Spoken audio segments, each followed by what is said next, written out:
Welcome to Deal's History, Part 28. In this production, I'm going to take you around various parts of Deal and put across some of the things that happened around the town, and try to explain what the town of Deal was like. Also, we'll have a short trip back over 100 years ago in those days of yore.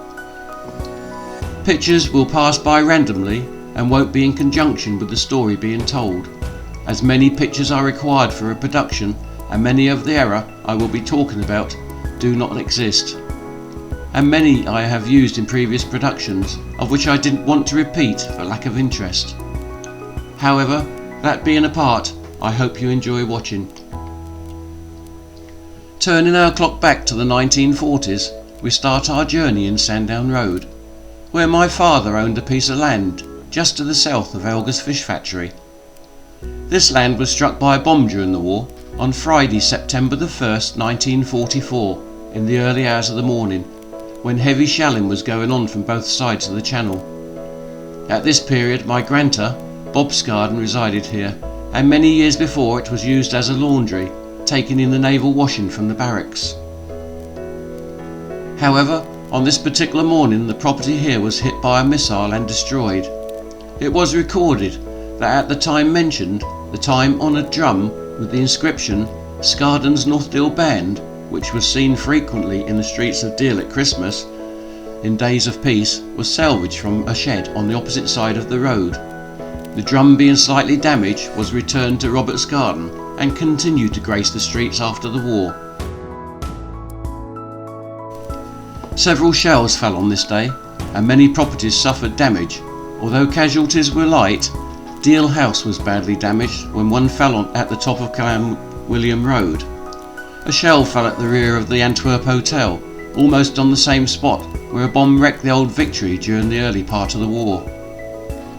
Cat's Restaurant in Market Street received a direct hit in the centre of the building, causing severe destruction.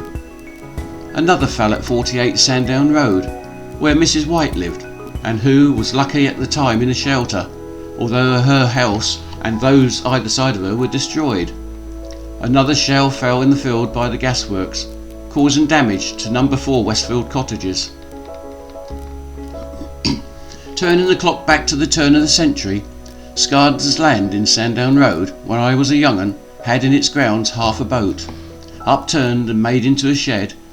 It is written that Robert Scarden had a lugger built, which was stationed at the top of Enfield Road, and on a day whilst he was out in the country on his fish round, the new vessel, which had not yet been afloat, was manned by her crew and took afloat. She made headway to the South Foreland, where she was seen to be pursuing unlawful activities.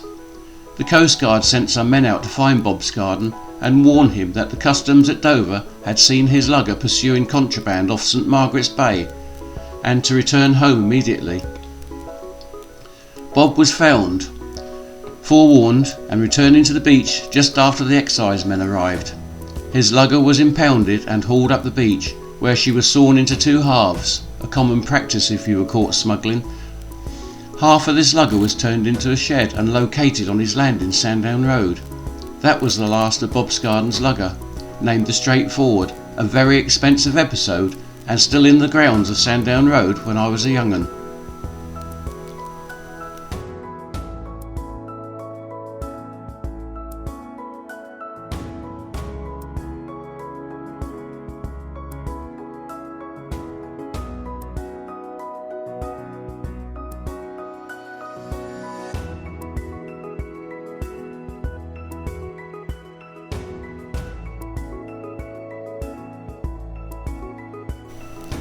Elga's Fish Factory was, when I was a young'un, used on the right side facing north as a plastic factory where small toys and animals were made.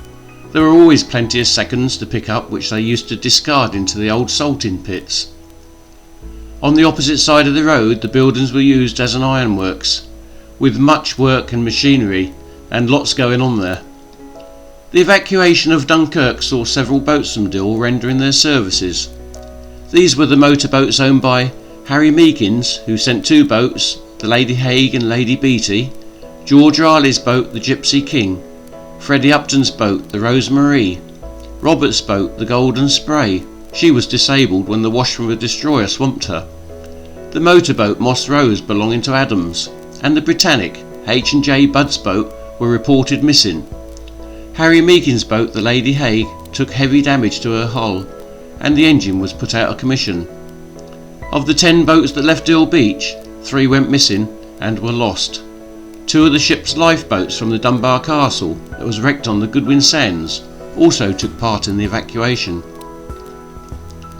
Harry Brown, a well-known boatman of later years and also coxswain of the Warmer lifeboat for a considerable period, being 20 years old at this time of conflict, along with 2 of his pals, Alf Betts and Fred Hook, volunteered to help at Dunkirk, and Harry Brown was mentioned for his part in saving many soldiers.